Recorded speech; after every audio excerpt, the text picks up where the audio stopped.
Hey, it's 4 in the morning. Time to talk about Star Trek Discovery, the new Star Trek show that everyone's raving about.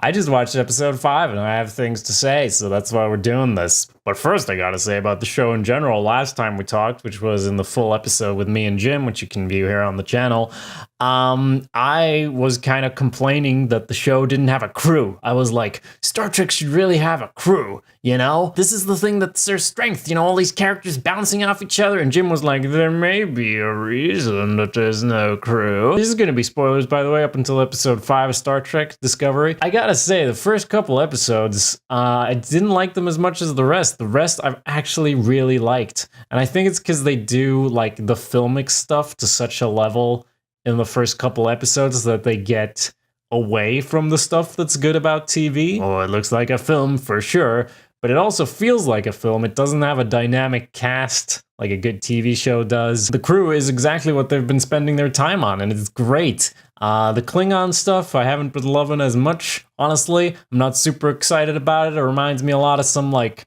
90s Australian, Polish co-produced sci-fi for children show. That's very specific, but I mean, look at this. Like, I'm not crazy. This is something. Something's going on here. But in general, they're spending their time on the crew, and that's what I said that I really, really wanted. And they're doing it so well because of all the personalities, all the characters, that they all feel unique, and the relationships to one another. They're all different. They're not all like, oh, you're a mutineer. Like they bounce off each other in interesting ways. Michael and Saru's back and forth obviously is fantastic, but even like the minor characters bouncing here and there, I like it. I like the way the dialogue feels. I like a lot about it. The captain, who I most recently saw in the OA, is doing a great job of playing this creepy but focused character, which seems to be his kind of standard with Malfoy and the OA and this. Oh, and spoilers for episode 4, you guys, but when that lady died, I was so excited. And that sounds wrong, but I was excited because it's the exact opposite scene of a scene that happened in Game of Thrones. And if you didn't watch the recent season, this is not a spoiler, but in Game of Thrones, there's this zombie polar bear fight, right? And the zombie polar bear comes up and it rips into this character and it like shakes him around. And in general, and the character's fine. Just some red shirts died. There's more red shirts in fucking Game of Thrones than in Star Trek, because this lady is a character.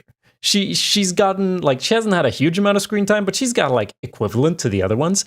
And she makes a stupid decision, and she pays the price. And even as it is happening, I'm like, well, you know, that's a bit too much violence, because obviously she's going to survive. So they should have done a little bit less violence, so it wouldn't be as unrealistic when she, you know, pops out of med bay after a quick bzzz with the old healing sonic screwdriver. But no, it's actually, she's dead. She died there because she did a stupid thing. I loved that. Which brings us to this week's episode. This Harry character is so jarring. Harry Mudd. Oh my god, he looks amazing in the original. I did not see that.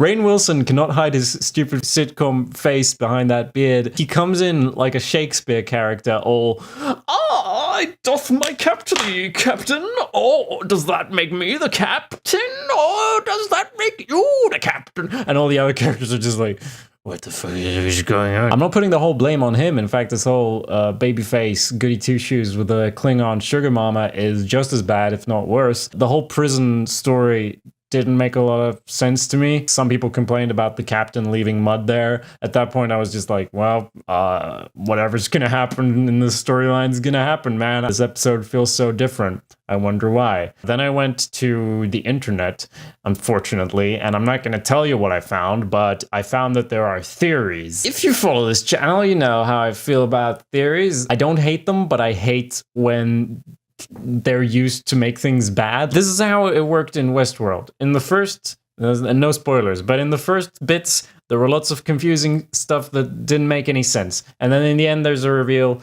that kind of makes it make sense. That doesn't make this part good. It just felt like, yeah, they made this episode kind of dumb. It felt wrong to the level that I was like Mr. Robot-ish going like, what, this isn't right. The first review I found is like, so obviously this is what's going to happen later. And I'm like, okay, that's why they wrote it that way. I know I'm talking in circles here, but I don't want to give anything away. I didn't like that I found that out. I felt let down to have him abducted in such a competent manner when he's coming from this big important meeting and he has like no protection apparently, and he gets snatched. The value of this prisoner does not match the behavior of these characters.